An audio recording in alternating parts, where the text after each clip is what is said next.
Bagaimana cerita malam tanggal 4 November versi Ustadz Arifin Ilham?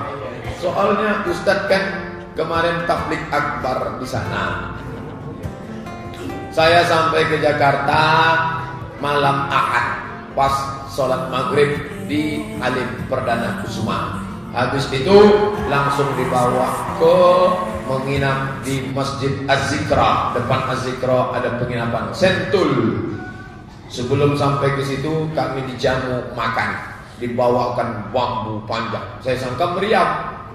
Dibelah bambu tadi, keluar ikan patin dari dalam. Makan ikan dalam bambu, ikan dalam buluh, cakap awak.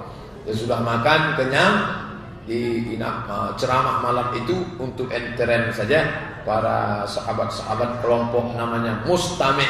Ini komunitas anak-anak muda yang luar biasa. Lalu malam itu tahajud ramai di Masjid Az-Zikra, lingkungan majelis zikir Ustaz Arifin Ilham. Selesai itu besok jam 4 kami pun ke masjid sholat subuh berjamaah. Selesai sholat subuh saya menyampaikan tausiah. Selesai tausiah tanya jawab. Selesai tanya jawab sholat sunat isyraq. Selesai itu ke rumah beliau makan, cerita makan. Habis cerita makan itulah baru beliau bertanya ke saya. Katanya Ustadz Somad S2 LCMA S2, tapi sayang istrinya satu. Yalah, dia ejek saya, tak apa-apa. Habis itu saya tanya, gimana sebetulnya peristiwa kemarin? Oh, sebetulnya itu gambarnya saja nampak bajunya terbuka, disangka orang kena peluru, padahal kancingnya lepas. Kancing baju saya lepas, terbuka, disangka orang kena peluru. Saya tidak ada apa-apa.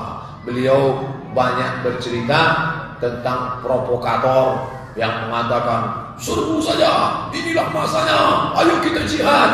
Andai Ustadz Habib Rizik mengatakan jihad, itu sudah hancur negara. Tapi disitulah nampak beliau lebih banyak memuji orang lain. Disitulah nampak keulamaannya. Beliau tak menceritakan dirinya, tapi cerita orang lain.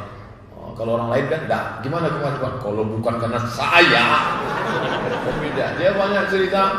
Disitulah saya melihat. Dia banyak cerita tentang karomah Ustadz Habib Rizik. Dia sering makan berdua. Disitulah Ustadz Somad, saya melihat karomah Habib Rizik. Kata beliau, ketika sini nampak saya cahaya gas air mata itu berputar dikelilingi. Dengan mata kepala saya sendiri, kata Ustaz Arifin Ilham, nampak cahaya, nampak gas itu berputar. Dan Habib Rizik, padahal dari subuh, dari malam dia tak tidur. Dari malam sampai pagi, sampai siang, sampai sore, sampai berdialog. Oh, gitu. Jadi saya tanya, sehat? Iya. Tidak ada apa-apa, sehat. Dan di situ pula lah saya, kata Ustaz Arifin Ilham, saya makin tahu karena diisukan di televisi saya sudah terkena saya, istri saya khawatir luar biasa. Begitu saya pulang, istri saya dua-duanya menyambut saya. Satu mijit kepala, satu mijit kaki. Ustaz rugi cuma satu. Beliau manas-manas terus. Intinya semuanya baik-baik saja, terkendali, mantap, tidak ada kurang satu apa. Pak Ustaz, bagaimana bila sholat wajib berjamaah di musola kantor? Kalau di tempat itu ada sholat 5 waktu, subuh, maghrib, isya, subuh, zuhur, asar, maghrib, isya, namanya masjid. Tapi kalau di situ tidak ada sholat berjamaah, maka tidak disebut masjid.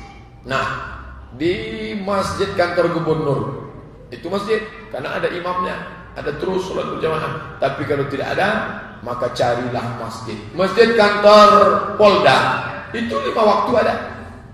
Saya lewat subuh di situ ada azan. Allahu Akbar, Allahu Akbar, Polda. Makanya masjid-masjid, kalau bapak punya kekuasaan di kantor itu, dinas, kepala badan, kepala kantor, gaji orang. Ambil dari APBD, APBN, bukan duit dia itu, duit negara. Dia tinggal mengambilnya saja. Duit negara, duit umat itu, dia tinggal gunakanlah kekuasaan itu. Angkat imam, buat anggarannya 1 tahun sekian supaya ada masjid. Nah, kalau ada sholat 5 waktu, subuh, zuhur, asar, maghrib, isya, itu musola, itu sebetulnya masjid. Boleh iktikaf. Dan kalau masuk ke dalam, usolli sunatan tahiyatal masjid, bukan tahiyatal musola, bukan tahiyatal langgar. Orang Jawa dilanggar tidak mati, bukan tahiyatal surau. Usolli sunatan tahiyatal langgar, usolli sunatan tahiyatal masjid 2 rakaat, dan dapat pahala sholat sunat berjamaah 27 rakaat. Apakah menggugurkan kewajiban sholat di masjid, Pak Ustaz? Musola sama masjid sama, podo, sami mawon, same, no different, sama. Bedanya apa? Masjid Baitus Salam ini masjid jami. Kenapa disebut jami? Karena ada sholat Jumat. Masjid yang ada sholat Jumatnya namanya masjid jami. Sedangkan masjid yang tidak ada Jumatnya itu masjid saja. Masjid enggak pakai jami, masjid. Maka boleh sholat berjamaah, boleh di situ iktikaf, dan berlaku sholat sunat tahiyatul masjid. Masjid sama musola, hanya saja di tempat kita banyak. Dalam fikih cuma 2. Yang ada sholat Jumatnya masjid jami, tak ada sholat Jumatnya masjid saja. Sampai di Riau menjadi 7. Masjid Raya, Masjid Agung, Masjid Besar, Masjid Islamic Center, surau, langgar, musola, 8, 7. Banyak betul. Bagaimana hukumnya, Ustaz? Kita wirid di masjid kita, masuk sedang salat, salah satu jamaah membaca Quran, kita mau salat tahiyatul masjid, bagaimana hukumnya? Bagaimana hukumnya, Ustaz?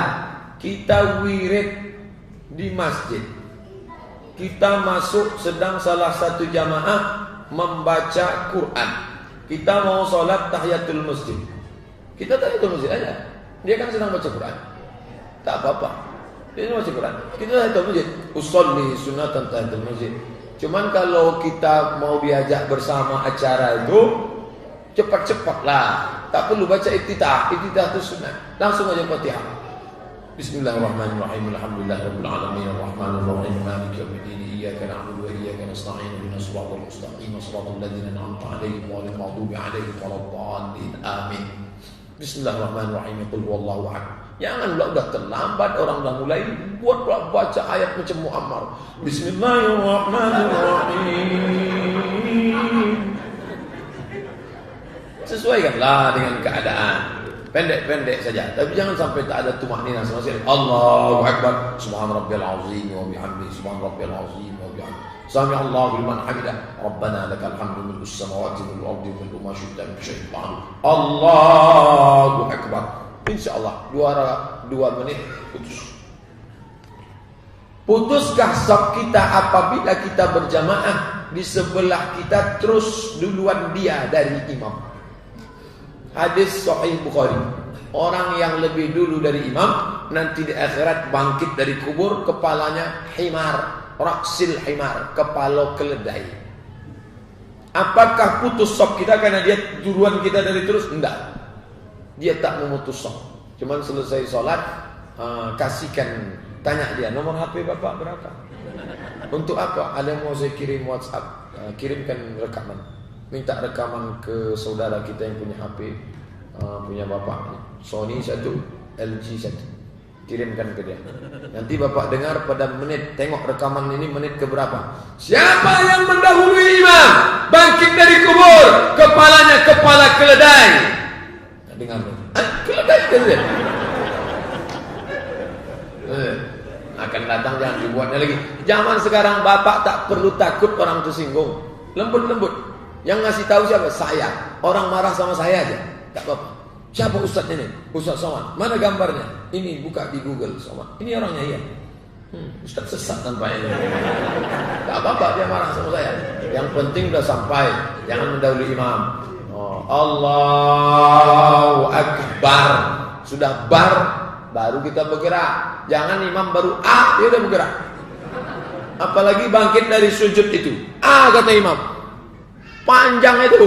Allahu Akbar. Dia anak muda di belakang.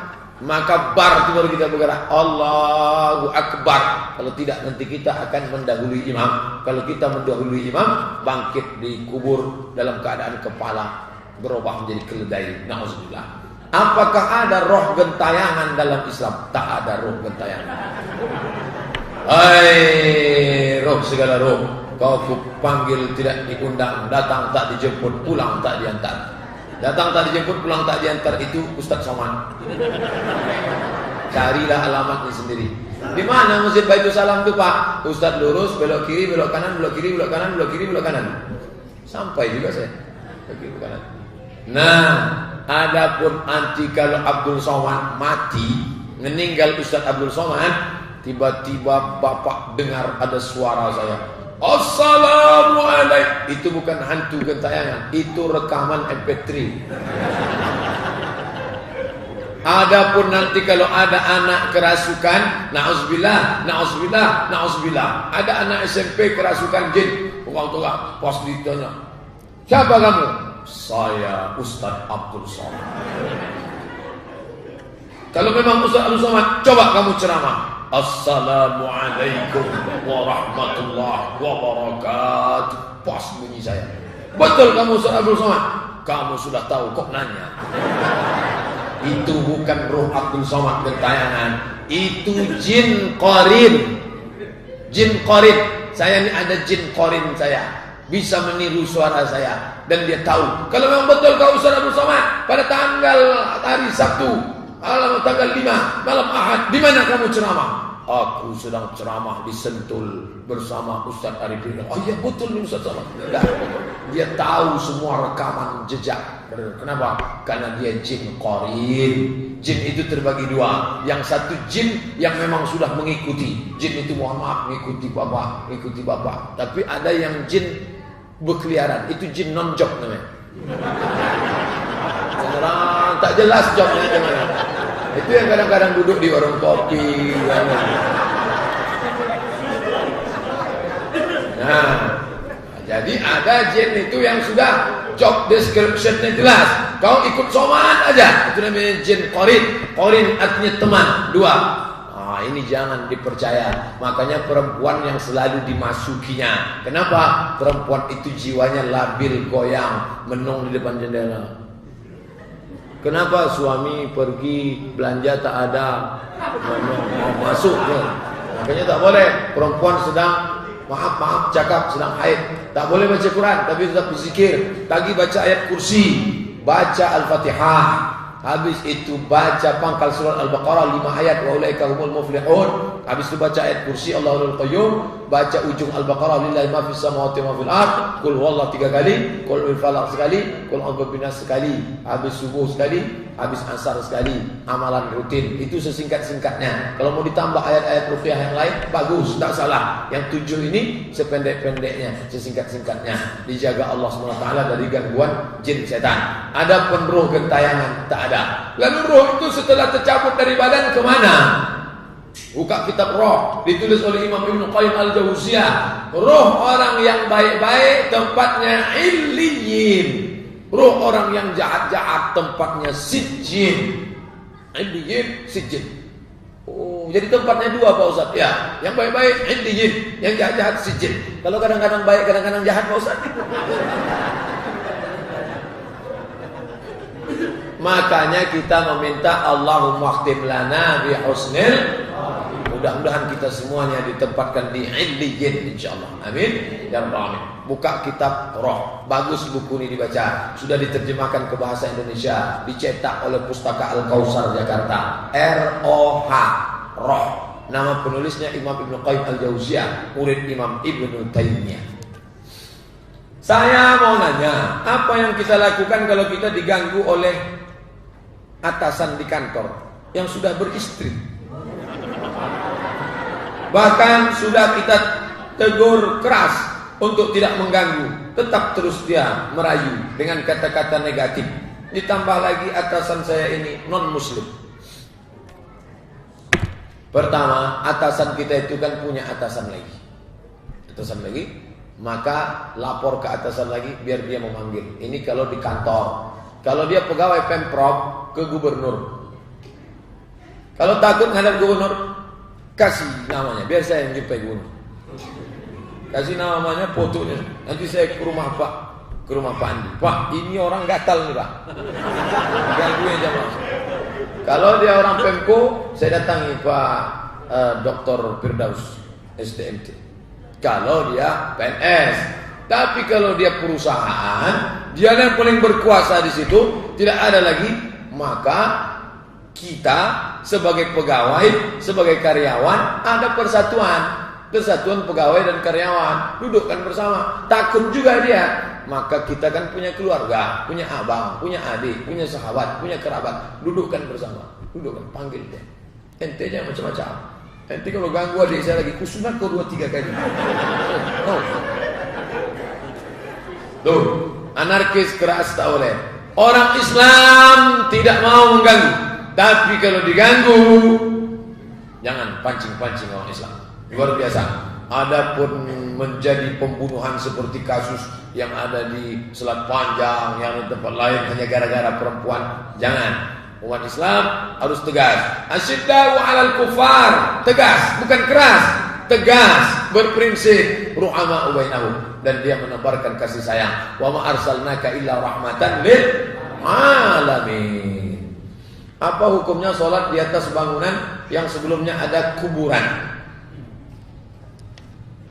La'anallahu Yahud wan Nasara. Allah melaknat orang Yahudi, orang Nasrani, ittakhadhu qubur anbiya'i masajid, dirobahnya kuburan jadi masjid. Misalnya Abdul Somad mati, lalu dikubur di tanah kosong. Kubur Abdul Somad, tiba-tiba datang ekskavator, traktor, diratakan. Setelah diratakan, dibuat masjid di atas. Masjid As-Somadiyah. Haram hukumnya. Tidak boleh sholat di atas masjid kalau di bawah masjid itu ada kubur. Kalau ada makam orang, harus dikeluarkan, dipindahkan ke pemakaman baru. Adapun kuburnya di samping kiri, samping kanan, belakang masjid, depan masjid, maka tidak masalah. Harus 3, bedakan antara 3. Pertama, sholat menghadap kuburan. Ini kubur, Allahu Akbar, tak ada dinding. 2, menjadikan kubur sebagai masjid. Kubur diratakan, dibuat masjid di atas. 3, sholat di masjid yang kelilingnya ada kuburan. Masjid Sahabuddin Syiah, depan itu kubur Sultan. Masjid Al-Masud Medan, Masjid Sultan Delhi Medan, itu depannya ada kuburan. Masjid Raya Pasar Bawah, tidak jadi masalah. Karena kalau bermasalah, Masjid Nabawi pun ada kubur. Baki itu kubur, itu jauh. Di dalam masjid itu ada kubur. Kubur Nabi, kubur Abu Bakar, kubur Umar, Sayyidina Abu Bakar, Sayyidina Umar radhiyallahu anhu majma'in. Maka yang tak boleh itu adalah kubur itu ditimbun, dibangun masjid di atasnya. Itu yang tak boleh. Dalil-dalil lengkap sudah saya tulis dalam buku saya 37 masalah populer tentang masalah bolehkah sholat di masjid yang ada kubur. Apakah was-was dalam diri pasti berasal dari setan? Lil insani lammatan. Manusia punya 2 bisikan. Bisikan yang pertama namanya ilham, datang dari malaikat. Bisikan yang kedua namanya was-wasah, datang dari setan. Wahyu sudah putus sejak datangnya Muhammad sallallahu alaihi wasallam. Tapi bisikan tinggal 2. Kalau ada bisikan, ayolah sholat, nanti kau mau mati bawa apa? Ayolah taubat, jangan kau pacaran, jangan kau berzina, pakailah jilbab. Bisikan dari malaikat, ilham ke dalam hati. Tapi kalau ada yang ayolah ini, ayolah ini, maka itu bisikan dari setan. Tapi ada hadis nafsi, bisikan diri sendiri. Jadi kalau begitu ada 3, bisikan malaikat, bisikan setan, bisikan diri sendiri. Bagaimana cara membedakannya Pak Ustaz? Yang baik-baik mengajak kita baik. Makanya kita disuruh selalu berwudu. Wudu. Kita disuruh selalu berwudu. Kenapa? Saat kita berwudu bersih, bisikan malaikat datang. Sebelum tidur malam berwudu, gosok gigi, mulut bersih. Man akala sauman, Man akala basalan, siapa yang makan bawang merah, siapa makan bawang putih, jangan dekat-dekat ke masjid, kata Nabi. Kenapa? Di annal malaikata tata'adza, karena malaikat tak suka. Rahmat sudah mau turun tak jadi, malaikat terganggu dengan bau bawang merah, bawang putih. Bismillahirrahmanirrahim. Terganggu malaikat-malaikat rahmat. Tapi di masjid kita harum semerbak. Makanya kalau ceramah di Yaman, habaib-habaib itu ceramah kan pakai bukhur. Bukhur itu menyan, asap. Menyan itu dibakar untuk mengharum ruangan. Saya tak berani ceramah bawa menyan. Kalau sempat saya ceramah orang, ustaz mana itu, ustaz manggil hantu gitu. Tapi hukum aslinya di Mesir itu sengaja menyan dihidupkan, dibakar. Di pasar saya pernah nengok pagi, bakar. Kenapa? Untuk menghilangkan bau, bukhur namanya, untuk mengharum ruangan. Bapak Ibu kalau pergi umrah nanti, tengok itu ada jual bukhur, menyan bergumpal-gumpal sampai ada itu gaharu. Nah itu semua untuk pengharum ruangan. Jadi was-was itu kita usir dengan banyak berwudu, salat sunat, qul a'udzu birabbin nas, malikin nas, ilahin nas, min syarril waswasil khannas alladzi yuwaswisu fi sudurin nas minal jinnati wan nas. Dua yang berbisik-bisik. Ustaz, bagaimana kita melihat iman dan amal soleh kita? Amal soleh sama iman kita itu bagaimana kita menilainya? Ada standar ukurannya. Bagaimana caranya menilai amal soleh kita itu? 3. Pertama, la yu'minu ahadukum, kamu tidak beriman hatta yuhibba li akhihi ma yuhibbu li nafsihi. Sebagaimana kau sayang pada dirimu, begitulah kau sayang pada saudara. Itu standar pertama. Kalau ditempeleng pipi kita ini pedas, perih, sakit, begitu juga lah kalau kita nempeleng orang lain. Jadi kalau ada bapak ibu masih suka menahan gaji tetangga, gaji pembantu, gaji tukang setrika, gaji supir, gaji tukang panen, gaji karyawan, tak beriman. Kalau pun ada imannya minim. Kenapa? Karena kata Nabi, hatta yuhibba li akhihi, sampai kau sayang kepada saudaramu seperti kau sayang pada diri sendiri. 2. Bagaimana cara mengukurnya? Iman itu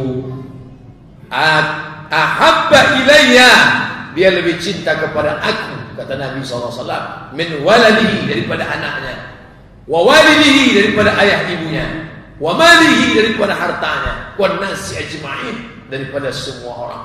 Kalau sudah Muhammad dihina, ngamuk dia. Nah, itu bukti iman. Makanya kemarin waktu unjuk aksi damai, jangan katakan unjuk rasa, aksi damai. Aksi damai itu jamaah ngomong ke saya, Ustaz, waktu aksi damai habis sholat Jumat di Masjid An-Nur kemarin, banyak yang bertatu-tatu datang. Kalian ikut apa? Kami ikut aksi damai. Kami memang belum sholat, kami memang belum puasa, tapi paling tidak kalau kami mati ditanya, pernah ikut aksi damai? Pernah. Tanya Ustaz Dr. Zul, Ustaz Dr. Zul yang ngomong ke saya tengok Ustaz, tengok, terusik dia. Dia tidak anarkis, dia tidak ledakkan salah, pecahkan kaca, tidak. Hanya sekedar menunjukkan, hei kalian yang berani menghina Al-Quran, nih tengok nih, kami umat Islam. Apa kata AM Fatwa, mantan ketua DPR? Dalam sejarah pergerakan Indonesia, selama saya aktivis di HMI, aktivis pergerakan mahasiswa sejak tahun 60-an, belum pernah saya melihat aksi damai seramai ini dan setertib ini. Begitulah lebih cinta Muhammad, jangan kalian singgung-singgung. Muhammad jangan kalian caci maki. Al-Quran jangan kalian lecehkan. Kedua, yang ketiga adalah apa dia? Ayyakunallah, Allah subhanahu wa ta'ala lebih dia cintai daripada yang lain. Kau pilih anak apabila Allah, Allah. Kau pilih harta apabila Allah, Allah. Allah, hidupnya matinya untuk Allah. La ilaha illallah. Kalau masih kepada yang lain, belum sempurna iman. Ustaz Somad itu kan ngomong aja itu, menggerakkan suara aja, menggerakkan anak lidah aja. Mari kita ukur diri kita masing-masing. Itulah iman. Kalau kita peduli pada orang lain, iman. Kalau kita lebih cinta kepada Nabi, iman. Kalau kita lebih cinta pada Allah, iman. buktikan dalam amal yang nyata. Peduli pada orang lain, bantu. Zakat, infak, sedekah, wasiat, hibah, bantu dia.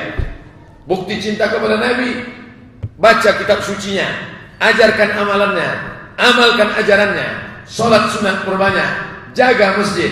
Bukti kepada Allah, lebih mendahulukan Allah daripada atasan. Sekarang orang kalau atasannya yang manggil, halo, iya pak, iya pak, iya. Datang jam 7, oke pak, iya pak, oke pak, iya pak, oke pak, iya pak.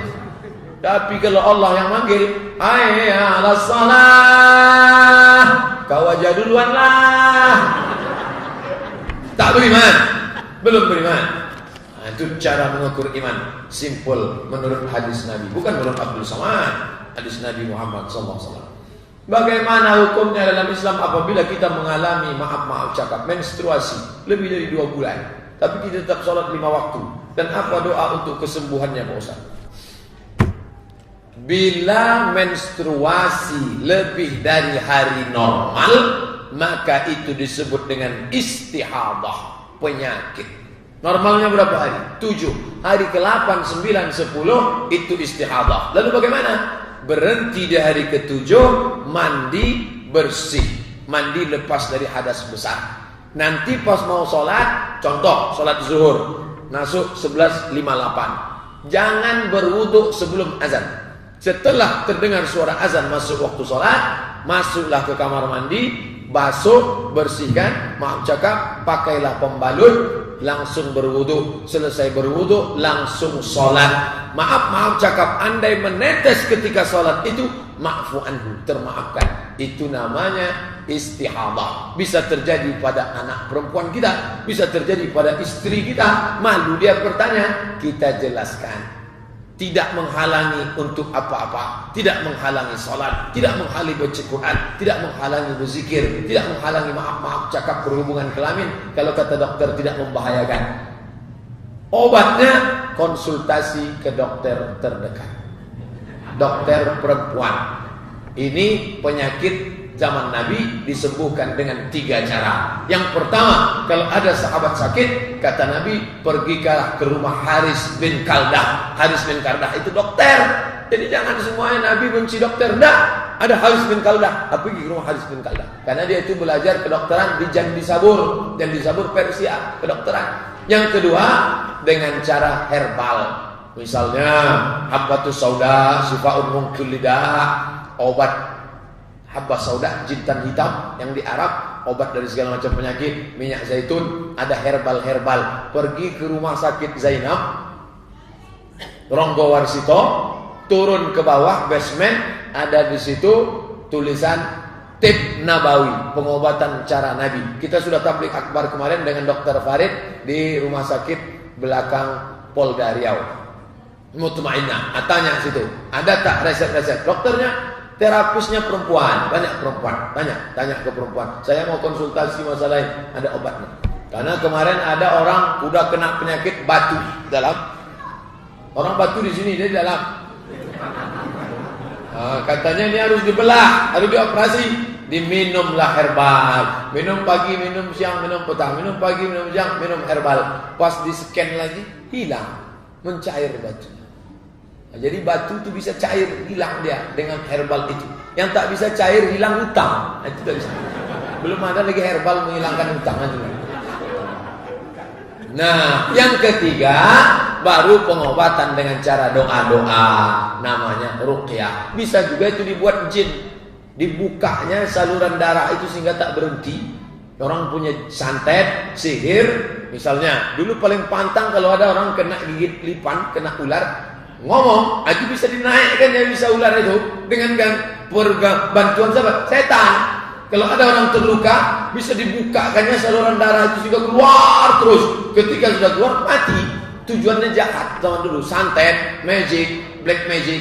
Nah, maka dibacakan dengan ayat-ayat ruqyah. Kita sendiri sebelum tidur malam baca pangkal Fatihah, pangkal surat Al-Baqarah, ayat kursi, ujung surat Al-Baqarah, qul huwallah, qul falaq, qul a'udzu binnas, tiupkan ke telapak tangan, usapkan ke wajah, ke kepala, bacakan ke air, ditiupkan yang 7 tadi, bacakan air.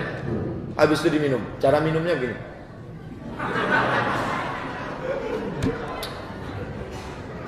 Riwayat dari Abdullah bin Abbas. Abdullah bin Abbas melakukan itu. Nah, 3 cara pengobatan: medis, herbal, ruqyah. 3-tiganya tempuh, insyaallah.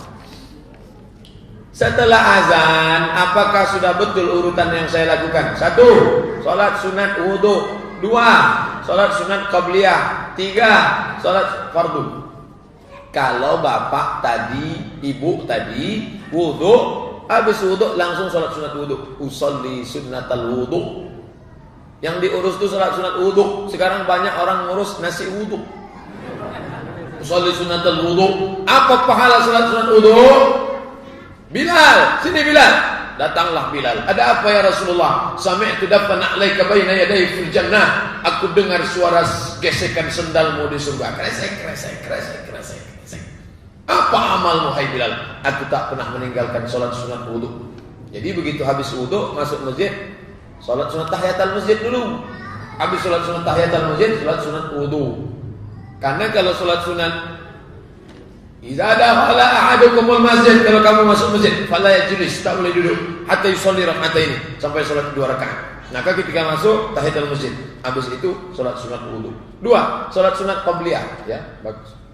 Usolli sunnatal isya rak'atain qabliyatan lillahi ta'ala. 3, salat fardu. Salat fardu. Karena katanya setelah azan tak boleh salat sunat wudu, langsung qabliyah saja.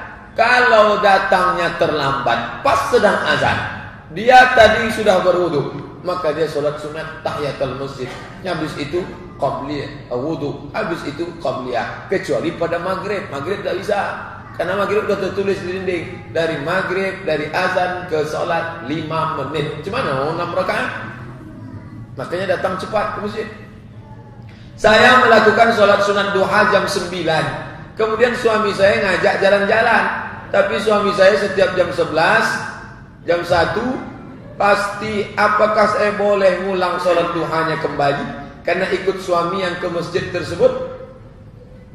Saya sholat duha jam 9, betul. Kemudian suami saya ngajak jalan-jalan. Tapi suami saya setiap jam 11 atau 1 atau setengah 12 pasti sudah di masjid sampai zuhur. Bolehkah saya ulang duha saya? Bukan ulang duha namanya, nambah duha. Duha itu paling sedikit 2 rakaat. Hadis Abu Hurairah. Nabi pernah melakukan 4 rakaat. Hadis riwayat Aisyah. Yusolli arba'an summa yazidu ma syaa. Nabi pernah melakukan 8 rakaat. Hadis Ummu Hani. Yang membuat 2 rakaat riwayat Abu Hurairah. Yang membuat 8 rakaat riwayat Ummu Hani. Yang membuat 4 rakaat plus yazidu ma syaa, tambahlah sesuai kehendakmu. Hadis riwayat Aisyah. Boleh diamalkan. Ibu yang sudah tadi jam 9 jalan-jalan sama suami, habis itu jam 11 singgah dia ke masjid, tambah duha lagi. Sampai kapan waktu duha habis? 10 menit menjelang azan zuhur. 10 menit menjelang azan zuhur, jam 11.38 stop, berhenti baca Quran. Bagus, tak salah. Di sekitar rumah saya banyak sekali masjid menahan setelah sahur. Apakah mendengar azan yang jauh sekali atau yang paling dekat rumah? Jangan berpatokan kepada muazzin masjid, karena muazzin pun kadang azan terlambat-lambat. Entah dia tertidur, mahasiswa balik dari kampus, atau dia kena macet. Kita beli jam kalender setahun. Banyak, saya beli kalender setahun dulu di Ar-Rahman. Dulu di pelataran Ar-Rahman dulu banyak. Paling harganya 15.000, tempel atau print dari internet. Kalender Pekanbaru Riau setahun. Kita cocokkan jam kita dengan itu. Begitu sudah masuk waktu, kita pun. Tapi bagus pakai imsak. Ini ada imsaknya. 4.25. 4.25 imsak. Subuh 4.35. Kenapa 10 menit? Dari mana datang dalil 10 menit nahan makanan? Hadis riwayat Anas bin Malik. Kata Anas bin Malik, Nabi menahan makan sebelum azan subuh. Sahabat bertanya, berapa lama Anas? Agak-agak 50 ayat. 50 ayat tak terlalu panjang, tak terlalu pendek. Itulah dia 10 menit itu. Hadis riwayat Anas bin Malik. Bagus. Itu ada dalam mazhab Syafi'i. Tapi imsak itu lampu kuning, bukan lampu merah. Apa makna lampu kuning? Kalau nampak kuning berhenti. Tapi kalau terlambat boleh gas sekencang-kencangnya. Mohon maaf nih Pak Polisi. Mana tahu terlambat. Artinya kalau sudah imsak terlambat bangun, makanlah. Tak pakai kunyah lagi, blender aja. Udang sambal belacan, nawaitu somahodin ada itu. Nah, nanti begitu azan masuk waktu tak boleh ada. Jadi saya di Maroko itu tak ada imsak. Maroko mazhab Maliki tak ada imsak. Kami makan aja terus, makan. Pas sedang makan azan, Allahu Akbar, Allahu Akbar. Gimana nih? Tanya kawan lama, gimana nih? Kata dia santai aja, masjid sana belum azan. Bagus pakai imsak, bagus imsak. Karena dengan tak ada imsak itu datang was. Bagaimana kalau mulut sedang berisi, tiba-tiba azan? Kata Nabi, muntahkanlah, keluarkanlah. Kenapa? Karena dalilnya jelas. Kulu, makanlah. Washrabu, minumlah. Hatta yatabayyana lakumul khaytul abyadu minal khaytil aswadi minal fajar. Fajar. Asal sudah masuk fajar. Fajar itu apa? Itu waktu subuh fajar. 4.35, time. Tak bisa makan, tak bisa minum. Maka bagus imsak. Mau bertanya tapi di luar tema Pak Ustaz? Tak apa-apa. Apa yang dimaksud dengan riba? Riba bertambah berlebih. Saya pinjam duit Bapak 1 juta, bayar 1.100.000. Pinjam 100.000, bayar 120. Riba. Yang pakai riba. Alah Ustaz Somad tuh ngomong aja tuh. Jangan-jangan dia sering pinjam. Saya belum pernah minjam riba. Baik pada bank maupun BII. BII itu bank inang-inang. Dan bank resmi. Keuntungan berapa persen dalam kreditan yang tidak dikatakan riba? Tidak ada persen-persenan. Asal berlebih riba. Kecuali akadnya mudharabah. Kalau mudharabah tak riba. Contoh mudharabah gimana? Pak, saya mau ternak lele nih. Pinjam saya 1 juta. Aku pinjam uangmu 1 juta. Aku ternak lele. Nanti kalau untung 1,5 juta, aku bayar kita 50-50. Kubalikkan modal 1 juta. Tentu 500.000 untung. Untuk engkau 250.000, untuk aku 250. Riba kan? Tak riba. Sama aja langsung tadi. Tak sama. Di mana letak tak samanya? Kalau untung kita bagi, kalau rugi pun sama kita tanggung. Di situ letak perbedaannya.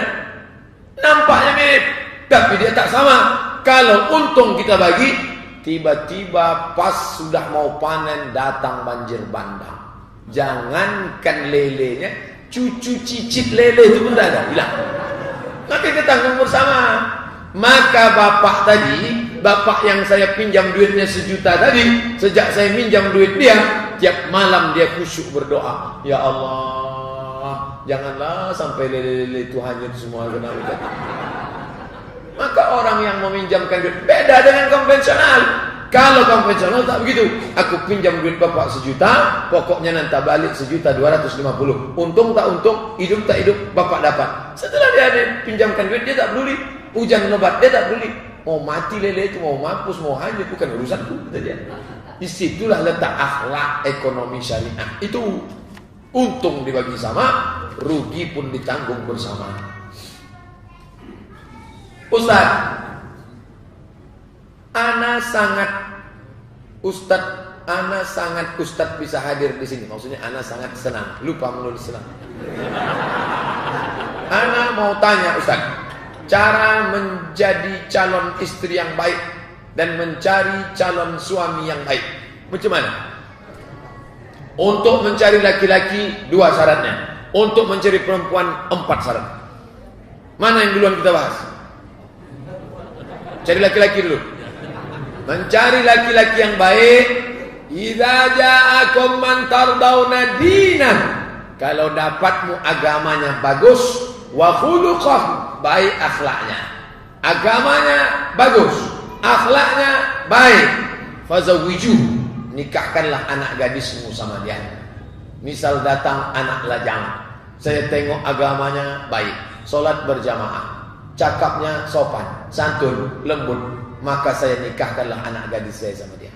Cuman sayangnya anak saya laki-laki pula. Laki-laki itu tak banyak syaratnya, 2 itu saja. Baik agamanya, baik akhlaknya, nikahkanlah dia. Tapi kalau perempuan 4, tungkahul mar'atu li 4. Perempuan itu dinikahi karena 4. Pertama, limaliha, hartanya banyak, sugih, kaya. Wali hasabiha, keturunan orang baik-baik, ningrat, saripah, tengku, darah biru. Wali jamaliha, cantik tenan, bukan sekedar cantik. Yang keempat, walidiniha, agamanya, jilbabnya panjang, taat, sopan, ikut BKMT, rajin pengajian. Kalau kau dapat yang 4 ini, amazing, luar biasa. Datang mahasiswa jumpai saya, Ustaz, ya, saya mahasiswa Ustaz dulu. Udah tamat kuliah Pak Ustaz, mantap. Udah kerja Pak Ustaz, alhamdulillah. Tapi belum nikah Pak Ustaz, na'udzubillah. Bisa Ustaz carikan yang ada 4-4-nya itu Pak Ustaz? Saya bilang kalau dapat yang ada 4-4-nya, ngapain saya kasih ke kamu?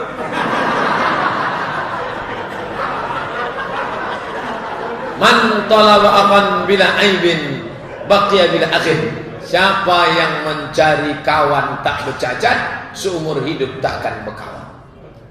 Siapa mencari kawan tak bercacat, seumur hidup tak berkawan. Kamu kenapa belum jaga menikah? Itulah Pak Ustaz, kemarin sudah ada datang yang mau. Kenapa tak mau? Dia hitam manis Pak Ustaz. Kenapa kau tak mau? Kata orang tak usah nikah sama hitam manis, nanti hilang manisnya tinggal hitamnya. Ya banyak-banyak pilih, banyak-banyak pilih, terpilih tebunya, pilih tebu, pilih bukunya, baru tahu. Pokoknya menikah itu bukan mencari kesempurnaan, tapi menutupi kekurangan. Itulah dia. Fa iza azamta, kalau kau sudah azam, fatawakkal 'ala Allah, bertawakkallah kepada Allah Subhanahu wa taala. Jangan pacaran-pacaran. Pacaran-pacaran adalah hubungan penuh dengan kepalsuan. Bukan main lagi indahnya, lembutnya, sopannya. Hati-hati deh, awas jatuh. Begitu anak udah lahir 3, kemana mata kau nanti? Nah, maka hubungan itu tak perlu lama. Asal antum sudah suka, oke, datangi dia. Ini saya tak basa-basi. Kawan saya 40 tahun tak nikah-nikah. Saya tanya dia, kamu kenapa tak nikah? Nanti kalau ada, kasih tahu sama saya. Yalah. Begitu dia bilang, ada nih katanya. Mantap, mantap. Besok pagi jam 9 saya jemput kamu, kita ke rumahnya langsung. Aku tak berani. Kenapa bilang ada? Besok pagi saya cuti mengajar, jam 9 saya jemput dia, langsung saya bawa ke rumah. Saya ngadap. Bu, ini kawan saya, sudah sekian. Kami akan Minang belum lagi. Nanti kalau cocok, oke. Setelah bertemu, begitu. Bilang terus terang. Kalau ada yang takut, ajak Ustaz yang agak lembut, jangan ajak saya. Ajak Ustaz Mustafa Umar. Karena kalau saya ajak, saya langsung aja. Pak, ini mau Minang. Kalau Bapak terima, terima. Kalau tidak, kasih tahu secepatnya. Biar kami cari yang lain. Cari Ustaz yang negonya baik, bagus. Ini tentang masalah nikah. Karena kalau diulur-ulur lagi, dunia sudah mau kiamat. Bolehkah mata dipejamkan saat berdoa dalam keadaan sujud? Orang yang sholat itu matanya terbuka apa tertutup? Afdal terbuka. Dari mana dalilnya afdal terbuka Pak Ustaz? Uqtulul aswadaini fi shalah. Bunuhlah 2 yang hitam ketika kau sedang sholat. Coba tengok bunyi hadisnya. Bunuhlah 2 yang hitam ketika sedang sholat. Allahu Akbar. Apa 2 yang hitam itu? Ular dengan kalajengking. Bagaimana dia tahu ada ular kalajengking kalau matanya ditutup? Itu menunjukkan matanya terbuka. Nampaknya ular itu dia berburu. Tapi kalau dia tutup, tidak salah. Misalnya dia terganggu dengan teman di depan. Kawan itu pakai baju kaos bertulis belakang. Emang masalah buat lo? Aku asal ditengok aja. Boleh, tak apa-apa. Ini sekarang saya sholat, ini semua yang saya sampaikan ini true story, kisah nyata. Saya mau ke Pasir Pengarayan ceramah, lewatlah di jalan Garuda Sakti. Sholatlah kami di masjid. Pas di depan saya itu tulisan, hidup memang susah, jangan bikin susah. Mengganggu deh. Maka jangan pakai baju tulis-tulis, pakai baju polos. Ini pakai mukena gambar bunga bosol. Kawan di belakang nih cantik lah. Di mana lah dia tempat Rasulullah? Yang polos-polos saja lah. Sujud boleh. Waktu sujud itu dia pejamkan, dia bukakan, terbuka baik, tertutup. Apakah obat untuk penyakit yang berat dalam Islam, Pak Ustaz? Apakah obat untuk penyakit yang berat dalam Islam? Tengok dulu penyakitnya. Penyakit zahir apa penyakit batin? Wasta'inu, mintalah tolong kepada Allah. Bisabri, dengan sabar. Wassalah, salat. Tidak ada obat lain dari salat. Baca Quran. Wa nunazzilu minal Quran. Kami turunkan Al-Quran. Ma huwa syifaa, penyembuh, penawar, obat. Tidak ada lain obat daripada Al-Quran. Adapun kalau penyakit medis, ke dokter, herbal, dan ruqyah. Selama 5 bulan ini saya selalu tahajud setiap malam. Ada rasa takut bila tidak melakukannya. Apakah menjadikannya suatu kewajiban? Saya telah menjadikan tahajud ini lebih dari kewajiban yang lain. Tidak salah. Tahajud tiap malam mewajibkan amal untuk diri sendiri, tak salah. Apa kata Nabi? Aklifu minal amali ma tutiqun. Kamu bebankanlah amal yang kamu sanggup untuk melakukannya. Buat 8 rakaat, 2 rakaat 1 salam, 2 rakaat 1 salam, 2 rakaat 1 salam, 2 rakaat 1 salam, tambah 3 rakaat 1 salam, 2 rakaat 1 salam tambah 1, 2 1 boleh. Tidak mewajibkan yang tak wajib. Yang tak boleh itu sampai menimbulkan mudarat bagi diri sendiri, baru tak boleh. Bagaimana pendapat Ustaz? Andai besok keluar putusan dari Polri bahwa Ahok tidak terbukti ada penistaan agama. Seandainya terbukti bahwa tidak ada penistaan agama, maka berarti ada intervensi. Karena dari ahli tafsir, dari ahli bahasa, semuanya mengatakan ada penistaan agama. Maka andai tidak ada keputusan, tidak ada penistaan agama, berarti ada intervensi. Maka berubahlah dari unjuk damai menjadi jihad. Menjadi jihad. Kemarin itu sudah dari Kalimantan datang, dari Madura datang untuk nyawa. Semua yang pergi itu sudah berpesan, kalau aku tak balik begini. Semuanya sudah nekat mau mati jihad. Tapi ulama masih menahan. Jangan. Belum masanya jihad. Belum jihad. Kita aksi damai dulu. Tapi kalau tetap juga, kalau sudah ulama mengeluarkan fatwa halal darahnya, na'udzubillah, summa na'udzubillah, tak satu pun bisa membendung lagi. Ini pertanyaan sulit untuk dijawab, tapi mesti saya jawab. Ustaz mau nanya, boleh nggak akikah dan kurban pakai uang arisan? Caranya minta nomor duluan. 100 sejuta, 100 sejuta, 2 juta mau beli kambing. Lalu saya bilang, Pak, tolonglah saya nomor 1 ya. Berarti saya masih ada utang 1.900.000. Bolehkah beramal dengan berutang? Kata Imam Ibnu Taimiyah, boleh. Dalam kitab Majmu' Fatawa tentang masalah kurban, bisa dikiaskan ke akikah. Contoh, gandum saya panen bulan Muharram. Saya punya kebun gandum, panen bulan Muharram. Insya Allah bisa saya bayar. Lalu saya ngutang, saya pinjam uang 2 juta untuk akikah, untuk kurban. Nanti bayar pakai apa? Bayar gandum saya mau panen. Bisa. Yang tak bisa itu gimana? Saya pinjam 1.900.000. Bayarnya apa? Kuserahkan pada Allah Subhanahu wa taala. Itu tak bisa. Bapak pegawai, punya restoran, PNS, swasta, dagang, ruko, ada cadangan untuk membayarnya, boleh beramal dengan cara berutang. Nih, buka kitab Majmu' Fatawa Ibnu Taimiyah dalam pembahasan tentang masalah kurban. Ustaz, kalau ada saudara kita muslim meninggal dunia di rumah saudaranya yang non muslim, apakah hukum kalau malamnya kita baca Yasin di rumah saudaranya yang non muslim itu? Tak boleh. Kenapa? Menimbulkan fitnah, syubhat. Nanti anak-anak kita, lingkungan itu mulai dia samar, apalagi yang tak mengaji. Oh, ternyata betul pluralisme agama.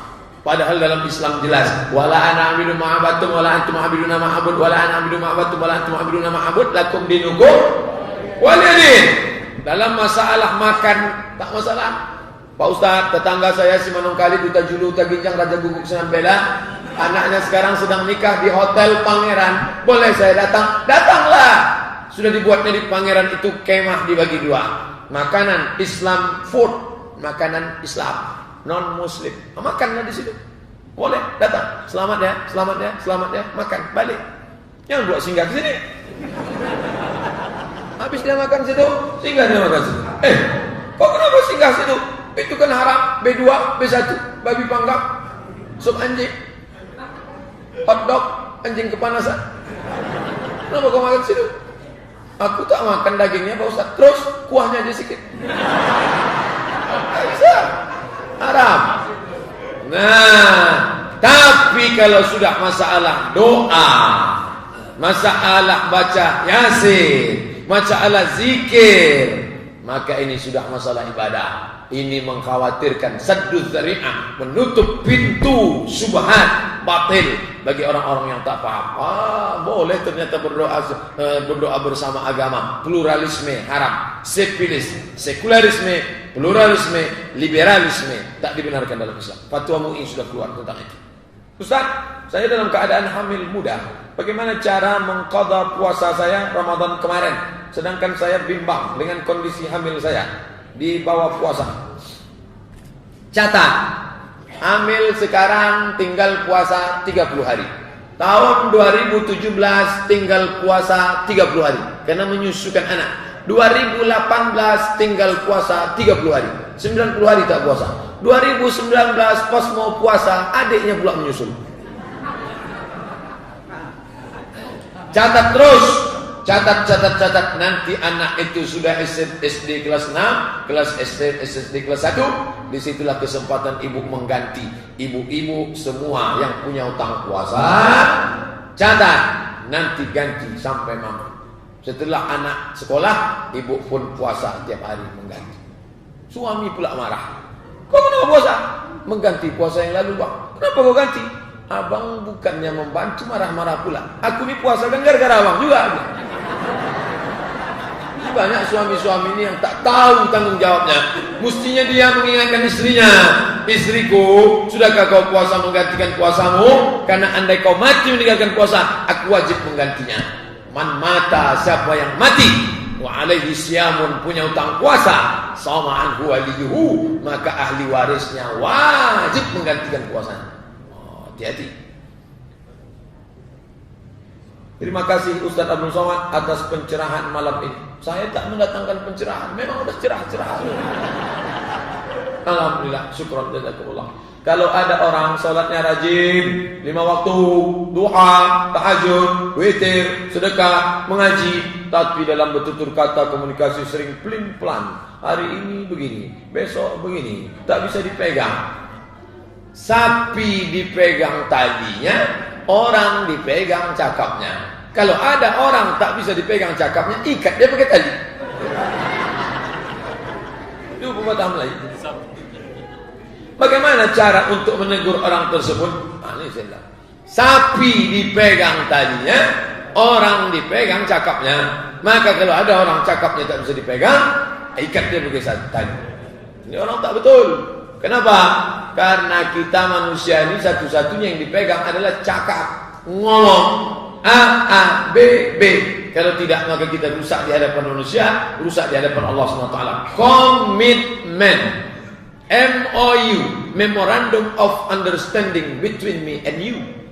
Harus jelas. Kalau ya, ya. Kalau tidak, tidak.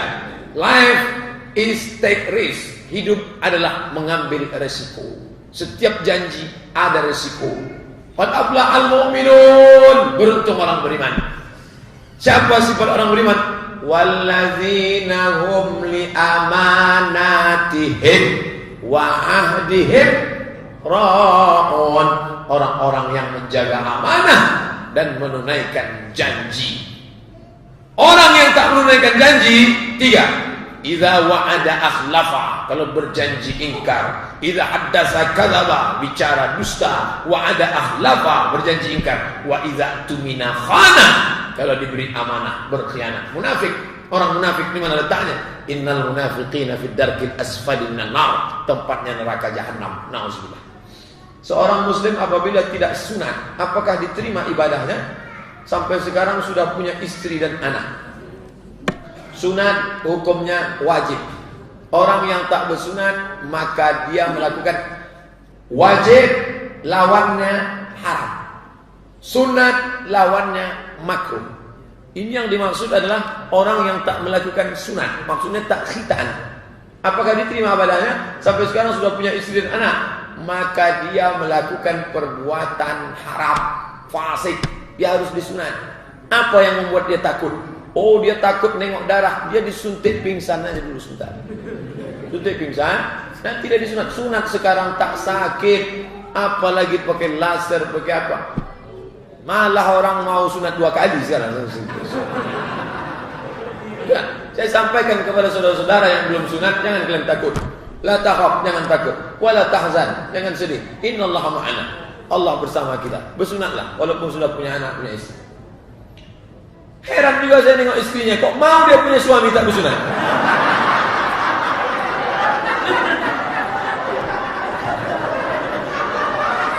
Saya ceramah ke suatu tempat. Ini kisah nyata, true story. Saya ceramah ke satu tempat. Bapak nih menangis menjumpai saya. Kenapa bapak nangis? Istri saya, Pak Ustadz, sayang sama anak kami. Terus anak kami ini dokter. Anak bapak dokter? Iya. Terus anak saya ini nikahlah sama anak lajang pilihan dia. Udah kami nikahkan. Ku nikahkan engkau dengan mahasiswa berangkat alat sholat kita bersuci Al-Quran tunai. Malam pertama nikah, besok lari suami itu tak balik sampai sekarang. Kenapa tak balik? Rupanya belum bersunat. Anak saya itu mengamuk. Coba tengok. Kenapa bapak bisa menerima dia? Waktu kami suruh bersyahadat, dia bisa. Coba bersyahadat, kata Pak Kuat. Asyhadu an la ilaha illallah wa asyhadu anna Muhammadar Rasulullah. Tengok KTP Islam. Dinikahkan mereka. Kata dia mengaku dari Lampung. Dinikahkan. Rupanya anak perempuannya mengamuk dia. Takut dipukuli orang kampung, cabut. Sampai sekarang. Jadi anak bapak gimana? Ini anak kami sedang stres di kamar, tak mau keluar Pak Ustaz. Saya udah nikah pula waktu itu kalau belum. Apabila orang muslim pernah berzina tapi sudah bertaubat, apakah diampuni dosa-dosanya? Dosa diampuni, tapi hukuman cambuk 100 kali tak gugur. Mana dalilnya? Datang seorang perempuan ngadu ke Nabi. Ya Rasulullah, ya aku sudah berzina. Kata Nabi, kau mesti ditanam. Karena dia sudah nikah. Kalau lajang belum nikah, cambuk 100 kali. Kalau sudah menikah, ditanam setengah badan, lempar batu sampai mati. Namanya rajam. Surat An-Nur, buka. Al-zaniyatu, pezina perempuan, wazani, pezina laki-laki, fajlidu kulla wahidin minhuma mi'ata jaldah, cambuk 100 kali. Tapi bagi yang sudah menikah, asy-syaikh was-syaikhatu, laki-laki yang sudah menikah, perempuan yang sudah menikah, idza zanaya, kalau dia berzina, farjumuhumal battah, lempar batu rajam sampai mati. Datang perempuan mengaku, aku sudah berzina ya Rasulullah, tapi aku sedang hamil, pulang kampung, lahirkan anakmu dulu. Setelah anaknya lahir, dia datang lagi. Kata Nabi, pulang kampung, susukan anakmu. Setelah 2 tahun menyusukan anak, dia datang lagi. Kata Nabi, tanam dia setengah badan, lempar batu sampai mati. Itu menunjukkan dosa kepada Allah diampuni, tapi hukuman tidak gugur. Sekarang, kalau ada orang berzina, ngaku ke saya, Ustaz, aku sudah berzina. Lalu saya katakan, gali tanah, kita lempar pakai batu. Saya yang ditangkap. Sekarang tidak ada alat perangkatnya. Khalifah tak ada, Amirul Mukminin tak ada, negara Islam tak ada. Maka orang yang berzina tidak ada jalan lain kecuali satu, mandi taubat. Setelah itu salat sunat taubat 2 rakaat. Habis itu banyak istighfar. Wa atbi'is sayyi'atal hasanata tamhuha. Segala perbuatan yang buruk dulu iringi dengan perbuatan baik. Mudah-mudahan Allah memberikan ampunan. Tak ada cara jalan lain. Mandi taubat itu gimana caranya Pak Ustaz? Mandi basah semua macam mandi wajib. Ustaz, mandi taubat itu yang basah duluan kaki apa kepala Pak Ustaz? Terserahlah mau mana basah duluan. Mandi di kamar mandi terserah ya. Bagus siram dari bawah duluan, sebelah kanan duluan, biar jangan terkejut. Tapi kalau dia mandinya di kolam renang, terserah salto itu. Pergi ke Sungai Siak itu, dari jembatan Leton turun bawah.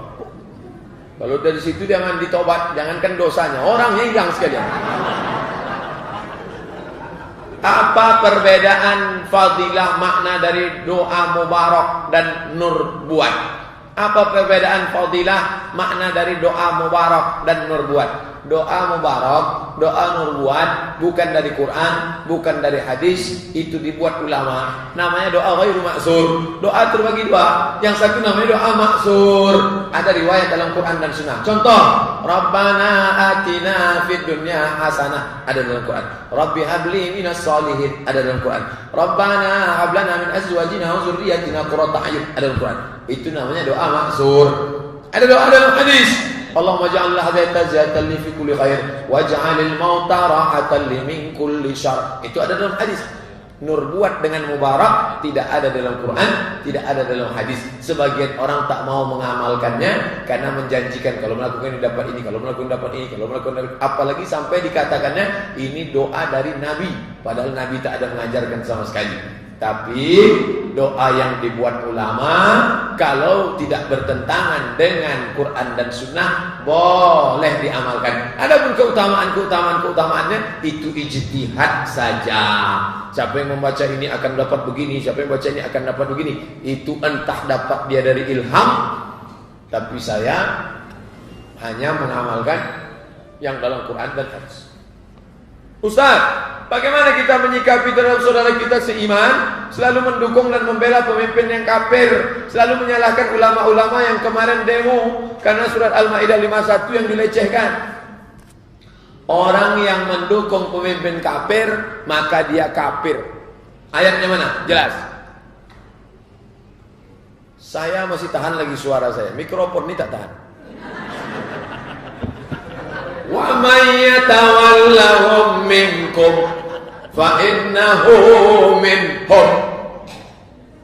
Siapa di antara kalian yang setuju mengangkat orang kafir, maka dia kafir.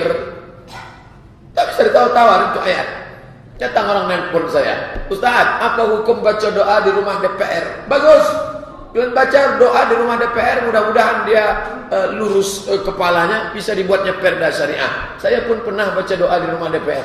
Tapi DPR yang kami baca doa ini kafir Pak Ustaz. Kenapa bisa kalian baca doa di rumah dia?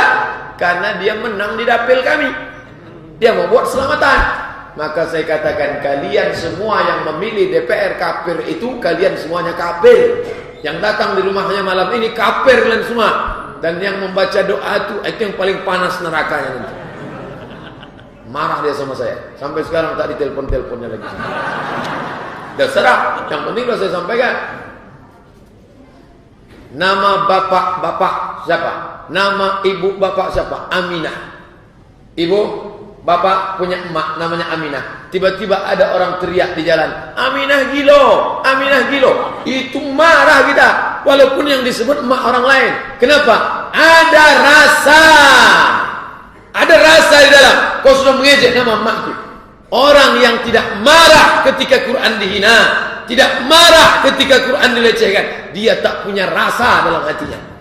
Orang yang tak cemburu bininya pakai rok pendek, dia tak ada rasa. Dia dayus. Orang yang tak cemburu istrinya tak pakai jilbab, anak gadisnya dibawa orang, tak mencium bau surga. Padahal itu istri, anak. Ada yang lebih hebat lagi, tidak ada rasa cemburu kepada Quran. Makanya apa kata Buya Hamka? Kalau agamamu dihina, kau diam saja, ganti bajumu pakai kain kapan. Tak layak kau hidup di atas dunia. Kasih tahu sama dia. Saya bukan marah sama bapak sama ibu, sama dia.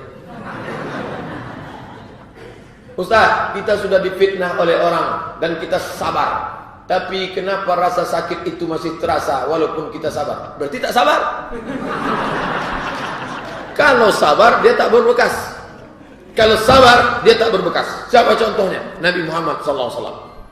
Dihina, dilempar pakai tai onta, dilempar pakai batu, menetes darah di pelipisnya, jatuh ke pipinya, patah giginya. Dia tidak marah, dia tidak dendam, dia tak merasa sakit. Kalau masih ada rasa, berarti belum sabar. Sabar itu artinya menahan sampai tidak ada berbekas sama sekali. Kamu udah maafkan dia? Sudah. Tapi dia dulu cakap kasar, udah aku maafkan. Ayo kita ke rumahnya. Aku memang udah maafkan dia. Tapi kalau untuk ke rumahnya 5 tahun lagi. Belum. Maka hilangkanlah dia. Bagaimana cara hilangkannya Pak Ustaz? Sebelum tidur nanti malam, nih balik dari sini, ambil wudu, salat sunat 2 rakaat, salat sunat hajat minta ampun kepada Allah, salat sunat witir 3 rakaat. Setelah itu berdoa, sebut namanya, ya Allah, si fulan yang sudah menyakiti hatiku, menyinggung perasaanku, maafkan dia, murahkan rezekinya, panjangkan umurnya, mudahkan segala urusannya, jadikan anaknya anak-anak yang soleh dan salihah, hilangkan rasanya tiap malam sampai dia hilang. Pulang, jangan dibawa tidur sampai malam. Masih juga ada sampai hilang. Ustaz sudah lakukan, sudah. Awal-awalnya berat. Ya Allah, maafkan dia. Ya? Saya merasa dosa saya banyak sekali Pak Ustaz. Saya sudah berusaha bertobat. Apa tipsnya agar saya istiqomah Pak Ustaz? Istiqomah tipsnya lain Ustaz, lain orang, lain cara. Kalau saya tips istiqomah 4. Yang pertama, sering-sering nengok orang sakit.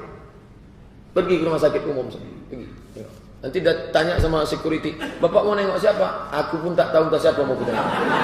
Yang jelas kata Ustaz Somad, kalau mau istiqomah, kalau ente tak percaya, ini rekamnya, dengar baik-baik.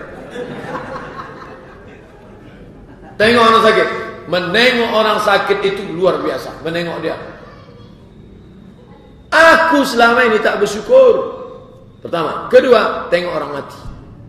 Tengok orang mati. Asal ada orang mati, mampir tengok. Buka penutup wajahnya, tengok. Sama-sama laki-laki cium. Jangan perempuan cium, ngamuk laki-laki. Dua. Yang ketiga, tengok orang cacat. Orang cacat lumpuh setengah badan, pergi ke kamar mandi musola, ngambil wudhu, sholat di masjid. Lumpuh dia. Bapak lumpuh kapan? Sejak lahir aku lumpuh. Solat jamaah tak tinggal. Kita yang sehat dari kecil, betapa sikit syukur kita kepada Allah Subhanahu wa taala. Perhatikan nikmat Allah. Yang ketiga, cepat datang ke masjid, ambil wudu, muhasabah diri. Aku ni mau kemana? Jumat jam 11.58. Jam 11.30 datang, baca Yasin, baca Al-Kahfi, baca zikir, duduk. Aku ni habis ni mau kemana? Remaja, dewasa, tua, mati. Hartaku akan diambil anak, bajuku akan lapuk, badanku akan rapuh tua. Setelahnya aku mau kemana? Yang ku bawa ni apa? Tengok orang sakit, tengok orang mati, tengok orang cacat, muhasabah diri. Lakukan tiap hari. Tak ada orang mati Pak Ustaz, tunggu ada orang mati. Bagaimana caranya mau jadi binaan Ustaz? Atau likoknya dengan Ustaz? Likok sama saya tak perlu jumpa, cukup likok di alam gaib. Di mana tuh Pak Ustaz? www.youtube.com. Banyak pegawai-pegawai itu. Dia sedang di kantor, di fotonya dia. Ini komputer dia, laptop, fotonya. Kirimnya ke saya, lagi dengar ceramah Ustaz.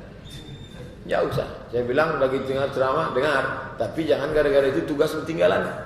Nanti kepala dinas tanya, mana laporan kamu? Habis Pak, saya tak sempat buat laporan. Kenapa? Asik saya dengar ceramah nih. Oh, tak bisa. Maka waktu luang, ya. Tapi kalau mau datang langsung, subuh Sabtu di Kita sholat subuh berjamaah, habis itu kita tausiah sampai pukul 6:10, habis itu kita sholat sunat isyraq, habis itu kita tanya jawab, habis itu kita sarapan. Bayar masing-masing. Ustaz, ana ingin bertanya, kenapa di akhir zaman ini banyak sekali perpecahan? Perpecahan siapa bilang sekarang? Ketika Nabi SAW meninggal sudah muncul perpecahan. Perpecahan yang pertama, muncul kelompok tidak mau bayar zakat. Habis itu keluar Khawarij, habis itu datang Nasibi, habis itu datang Syiah, habis itu datang Mu'tazilah, habis itu datang Qadariyah, habis itu datang fitnah khalqil Quran. Umat ini akan terpecah. Yahudi 71, Nasrani 72, orang Islam 73. Itu bukan angka nominal, karena Imam Ibnu Taimiyah sudah hitung Kristen lebih dari 72. Lalu apa makna 73? Yahudi banyak, Nasrani banyak, orang Islam lebih banyak. Kata sahabat, siapa yang selamat itu ya Rasulullah? Ma ana alaihi wa ashabi. Orang yang menempuh jalan aku dan sahabatku. NU, Perti, Muhammadiyah, Persis, Jamaah Tabligh, Hizbut Tahrir, itu hanya organisasi sosial kemasyarakatan, manhaj, metode dakwah. Adapun yang selamat, orang NU bisa selamat, bisa tak selamat. Orang Muhammadiyah bisa selamat, bisa tak selamat. Orang Jamaah Tabligh bisa selamat, bisa tak selamat. Kita akan selamat selama kita mengikut manhaj ma ana alaihi wa ashabi, aku dan sahabat-sahabatku. InsyaAllah semuanya selamat kalau mukhlishina lahuddin. Amin. Ya Rabbal alamin. 2 kertas lagi. Bapak Ibu sabar. Memang 2 kertas lagi, tapi yang penuh-penuh dua-duanya. Apakah orang yang menyambung shaf pada solat maka akan disambung rahmat oleh Allah? Ya. Man wasala shaffan wasalahullah, wa man qata'a shaffan qata'ahullah. Siapa yang menyambung shaf maka Allah menyambung hubungan dengan dia. Wa man qata'a shaffan, siapa yang memutus shaf maka Allah memutus shaf dengan dia. Kata Nabi, istau, luruskan shaf, la takhtalifu, jangan shaf kalian bengkok dan putus. Fakhtalafat qulubukum, siapa yang shafnya bengkok, siapa yang shafnya putus, maka hatinya putus dan hatinya bengkok. Shaf berpengaruh kepada hati. Perhatikan shaf. Hukum kartu kredit bagaimana Pak Ustaz? Diperuntukkan untuk membeli barang. Jenisnya 2. Kalau dia memakai kartu itu hutang, uang dengan uang, riba. Kalau dia pakai itu hanya sebagai alat menyimpan, dia takut bawa duit cash kena rampok, maka dia pakai itu hanya sebagai alat menyimpan, maka tidak. Dia takut kalau bawa cash, maka dia simpan. Cara menyimpannya dengan itu. Menyimpan bisa dipakai dengan alternatif tertinggi, gunakan bank syariah, bank muamalat. Muamalat tertinggi. Kalau tidak juga bisa, pakai bank konvensional yang membuka divisi syariah, BSF, bank syariah mandiri. Nah, itu. Kalau tidak, pakai cash. Ustadz Somad pakai, saya sampai sekarang cash. Tak pernah dirampok, belum lagi. Karena mereka nengok, ini tak ada duit ini. Saya setiap tahun kelahiran, saya melaksanakan sholat taubat. Apakah boleh Pak Ustaz? Bagaimana tata cara sholat sunat taubat? Ma min muslimin yuznibu zamban. Kalau ada orang khilaf buat dosa, summa yatatahhar, bersuci, paling bagus mandi. Kalau tak bisa berwudu, tak bisa wudu tayamum. Tak bisa tayamum, matilah. Tayamum, habis tanah, pukul, tiup ke wajah sekali. Habis itu pukul lagi, tiup ke tangan. Dibagi 3. 1, 2, 3. Ini untuk bagian luar. Ini untuk bagian dalam. Ini untuk bagian sini. Dah, muka sekali, tangan sekali. Tidak pakai kumur-kumur. Nah, habis itu sholat sunat taubat 2 rakaat. Ini penting. Saudara-saudara kita selama ini tak pernah sholat, buat maksiat, bam, musibah, masuk di ruang ICU. Mau wuduk tak bisa, mau tanya malu, kita ngajarkan. Kau udah sholat? Belum. Aku nampaknya udah mau mati. Ya aku mungkin udah tak lama kalau ini. Jadi gimana? Kau sholat? Ini gimana caraku? Kau tayamum. Ini ku bawakan. Apa yang kau bawa tadi? Ku bawakan debunya. Aku sangka kau bawa jeruk. Untuk apa kau bawa jeruk? Ini debu. Tengok. Letakkan di atas koran. Ajarkan dia tamu. Anaknya tak peduli. Istrinya tak ingat. Karena mereka selama ini sibuk dengan materi. Mobil, duit. Lupa. Tak ada yang mengingatkan dia tentang solatnya. Kita datang mengingatkan dia. Dengan cara tamu. Solat sunat 2 rakaat.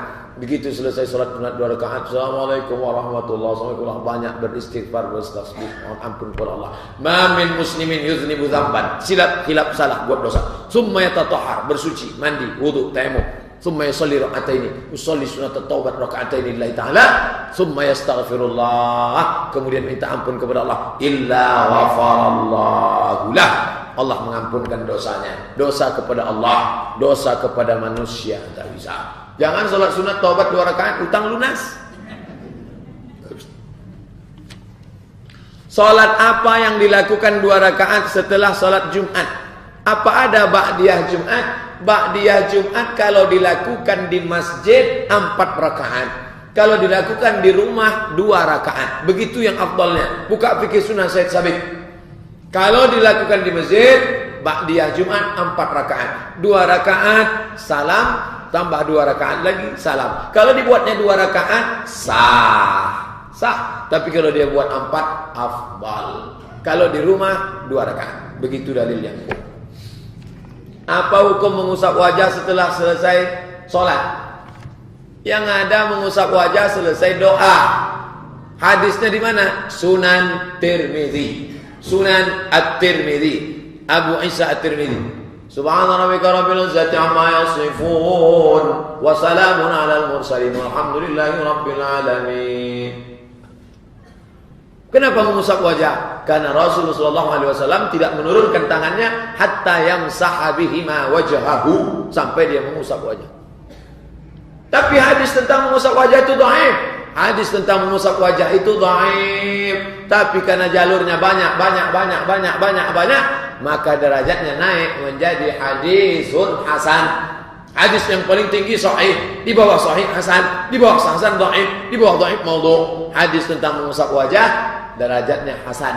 Kata siapa? Imam San'ani. Di mana? Subulus Salam, Syarah Bulughul Maram. Kata Imam San'ani, ketika berdoa Allah menurunkan rahmat. Rahmatnya itu yang diusapkan ke wajah. Adapun selesai salat, dalilnya jauh. Assalamualaikum warahmatullahi. Assalamualaikum warahmatullahi. Kenapa kau usap wajah? Tak ada, aku kelilipan aja. Tak apa-apa. Tapi ketika dia katakan aku usap wajahku, karena saya tanya betul, kamu kenapa ngusap wajah? Ustaz, orang selesai doa kan ngusap wajah. Iya. Aku tadi selesai doa. Apa doanya? Allahumma inni a'udzubika min azab jahannam wa min azabil qabri wa min fitnatil mahya wal mamat wa min syarri fitnatil masiihid dajjal. Assalamualaikum warahmatullahi wabarakatuh. Jauh pengambilan dalil. Terlalu jauh pengambilan dalil. Itu tentang masalah mengusap wajah. Jadi saya hanya mengusap wajah selesai doa. Adapun selesai salam, saya tak mengusap wajah. Bersalam-salaman Pak Ustaz. Assalamualaikum warahmatullahi. Assalamualaikum warahmatullahi. Sehat Pak Haji? Sehat Pak? Sehat Pak? Saya insya Allah masih mau membahas begini lagi. Ustaz Jamhur tak mau. Ustaz Jamhur LCMA waktu ceramah di Selat Panjang ditanya orang, Ustaz, apa hukum salaman setelah sholat? Kentut aja boleh. Mamin muslimaini, ada 2 orang muslim, yaltaqiyani, ketemu, wa yatasafa'ani, berjabat tangan, illa ghufira lahuma, Allah ampunkan dosa mereka, malam yatafarraqa, sebelum berpisah, diampunkan dosanya sebelum berpisah. Salam itu kata Imam Nawawi umum, sebelum salat boleh, setelah salat boleh, sebelum makan boleh, setelah makan boleh. Salaman umum, sebelum buang air boleh, setelah buang air boleh, cuci bed, jangan pula habis itu. Yang tak boleh itu sedang sholat. Allahu Akbar. Apa kabar Pak Haji? Tuh, sudah saya bahas dalam buku 37 masalah populer. Gratis download di internet. 77 tanya jawab sholat. www.google.com 77 tanya jawab sholat. Enter. Ada saya bahas di situ. Apa hukum salaman setelah sholat? Gratis. 180 halaman. Gratis. Udah saya buka kok nggak bisa Pak Ustaz. Paket tak ada. Itulah tak bisa. Ustaz, mengenai wa adkhilnal jannata bisalam. Bukankah masuk surga itu orang selamat? Mengapa ada lagi bisalam? Orang masuk surga itu kan selamat Pak Ustaz. Iya. Kenapa pakai bisalam? Wa adkhilnal jannata darussalam. Namanya jannah. Jannah itu namanya jannah, diambil dari kata jannah. Jannah artinya dua pokok kayu yang rantingnya ketemu sampai cahaya matahari tak turun ke bawah. Itu namanya jannah. Jannah itu namanya apa? Darussalam. Dar artinya rumah, salam keselamatan. Masukkanlah kami ke dalam surga Darussalam. Jadi maknanya diluruskan. Masukkan di surga, surga itu kan selamat. Iya, nama surga itu Darussalam. Wa adkhilnal jannata Darussalam. Allahumma antas salam wa minkas salam wa ilaika ya'udus salam fahayyina rabbana bis salam wa adkhilnal jannata darus. Ini saya tulis ini salah. Tidak ada wa adkhilnal jannata bis salam. Tidak. Yang ada fahayyina rabbana bis salam. Sedangkan wa adkhilnal jannata darus salam. Pertanyaan terakhir. Ucapan salam bagaimana Ustaz? Seorang yang gemar mengucapkan salam, tahu-tahu dalam perjalanan mendapat kecelakaan. Bagaimana Ustaz seorang yang gemar mengucapkan salam, tahu-tahu dalam perjalanan mendapat kecelakaan? Orang selalu menganggap kalau sakit berarti tak selamat. Kalau kecelakaan berarti tak selamat. Kalau berdarah berarti tak selamat. Dipahaminya makna selamat menurut dia. Padahal kalau ada orang sakit, justru Allah ingin menyelamatkan dia dari dosa-dosanya. Ma yusibul mu'min min nasabin wala wasabin wala saqamin wala syaukin. Kalau ada orang sakit, susah hati, gundah gulana, sampai duri menusuk tapak kakinya, Allah menghapuskan dosa-dosanya. Makanya kalau kita tengok orang sakit, kasihan ya, kau sakit, aku sehat. Kau bolak-balik ke masjid doa minta selamat, kau sakit, aku tak pernah sholat, minum kamput, mabuk, saya sehat aja.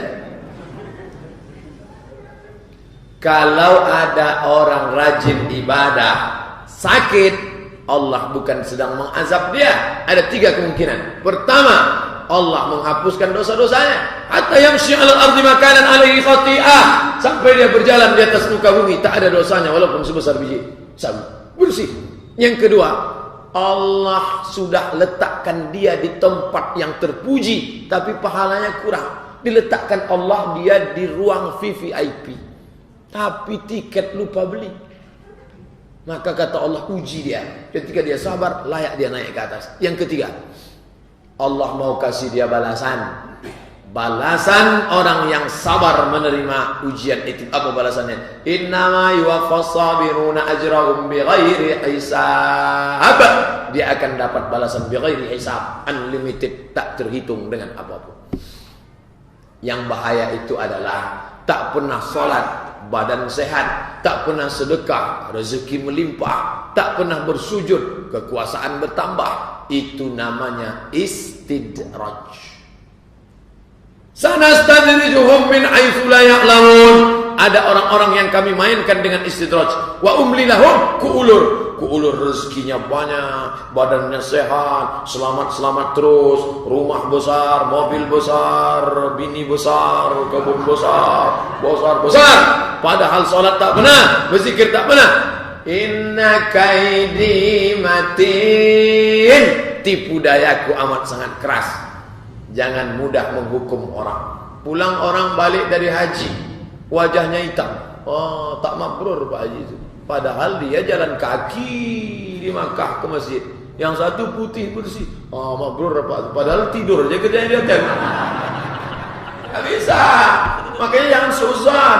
Ya ayyuhalladzina amanu wahai orang beriman, la ijtanibu katsiran minadh-dhann. Jangan kau bersangka-sangka. Kita disuruh husnuzan. Maka dalam kasus ini dia rajin sholat, selalu ucapkan salam, tapi kenapa dalam perjalanannya kecelakaan? Allah mau menjadikan dia mati syahid. Anak muda umur 18 tahun hafal Quran 30 juz, sayang dengan emaknya, sedang urusan beasiswa di Kairo, ditabrak bis. Diantar ke danau Bengkuang.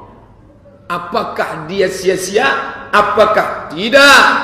Waktu datang berita dia meninggal, saya tengok di Facebook, 3 kali saya tengok, 3 kali saya menangis. Saya tak ada hubungan, tak kenal, 3 kali. Apa yang usah tangiskan? Kau bersih sebersih-bersihnya nak adikku, umurmu 18 tahun, aku sudah bergelimang dosa.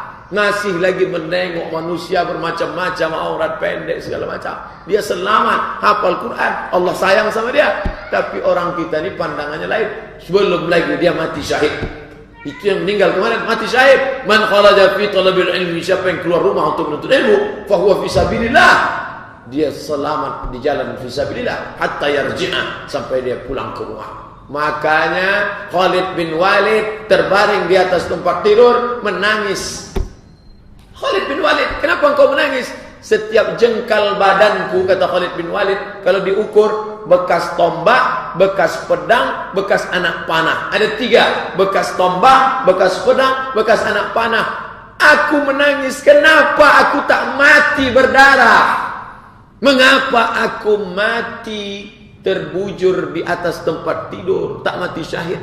Itu yang ditangiskan Khalid bin Walid. Ditangiskannya dirinya, kenapa tidak mati dalam perang Badar, kenapa tidak mati dalam perang Uhud, kenapa tidak mati dalam perang fisabilillah. Jadi jangan pandang dengan zahir, kita memandang dengan Quran dan Sunnah. Itulah gunanya kita mengaji. Itulah yang dapat saya sampaikan malam ini. Banyak cakap menyinggung perasaan tak berkenan di hati. Di akhir majlis, mari kita berdoa mohon kepada Allah. Ala hadhihi niyah al-Fatihah. A'udzubillahi minasyaitonir rajim. Bismillahirrahmanirrahim. Alhamdulillahi rabbil alamin. Arrahmanir rahim. Maliki yaumiddin. Iyyaka na'budu wa iyyaka nasta'in. Ihdinas siratal mustaqim. Siratal ladzina an'amta 'alaihim ghairil maghdubi 'alaihim waladdallin. Amin. A'udzubillahi minasyaitonir rajim. Bismillahirrahmanir rahim. Alhamdulillahi rabbil alamin. Wassalatu wassalamu ala asyrafil anbiya'i wal mursalin sayyidina wa maulana Muhammadin wa ala alihi wa sahbihi ajma'in. La tada' lana dhanban illa ghafartah, segala dosa kami ampunkanlah ya Allah. Wala aiban illa satartah, segala aib cacat kami tutupilah ya Allah. Wala musafiran illa wasaltah, saudara kami yang musafir sampaikan ke tujuannya ya Allah. Wala aiban illa satartah, segala aib segala kekurangan kami tutupkanlah ya Allah. Wala maridan illa syafaitah, saudara kami yang kau uji dengan penyakit sembuhkan dari segala penyakitnya ya Allah. Wala aziban illa zawajatah, saudari-saudara kami remaja yang menikah berikan jodoh yang baik, jadikan keluarga sakinah mawaddah warahmah ya Allah. Wala mayyitan illa rahimtah, yang meninggal dunia curahkan rahmat kasih sayang untuk mereka ya Allah. Allahumma khtim lana bi husnil khatimah wala taqtim alaina bisu'il khatimah. Allahumma antas salam, engkaulah maha keselamatan, wa minkas salam, segala keselamatan dari engkau. Fahayyina rabbana bis salam, hidupkan kami dalam keadaan selamat, selamat anak, selamat istri, selamat hidup, selamat mati, selamat harta, selamat ilmu, selamat dunia, selamat akhirat. Wa adkhilnal jannata daras salam, masukkan kami ke dalam surga darus salam. Tabarakta rabbana wa ta'ala ya dzal jalali wal ikram. Allahumma ahyina bil iman, hidupkan kami dengan iman. Wa amisna bil iman, matikan kami dengan iman. Wahsyurna yaumil qiyamati ma'al iman, bangkitkan kami nanti di padang mahsyar bawa iman. Allahumma adkhilnal jannata ma'al iman, masukkan kami ke dalam surga bawa iman. Allahumma ja'al akhir kalamina 'inda intihai ajalina, jadikan ucapan terakhir kami ketika ajal kami sampai, saat kami terbujur dikelilingi anak menantu, sahabat, kerabat, tetangga, saat Israel mencabut nyawa kami, izinkan yang terakhir keluar dari mulut kami la ilaha illallah. Rabbana atina fid dunya hasanah wa fil akhirati hasanah wa qina adzabannar. Wa sallallahu ala sayyidina Muhammad wa ala alihi wa sahbihi wa sallam. Walhamdulillahi rabbil alamin. Taqabbalallahu minkum minna wa minkum taqabbal ya karim. Terima kasih. Mohon maaf banyak kesilapan. Wassalamualaikum warahmatullahi wabarakatuh.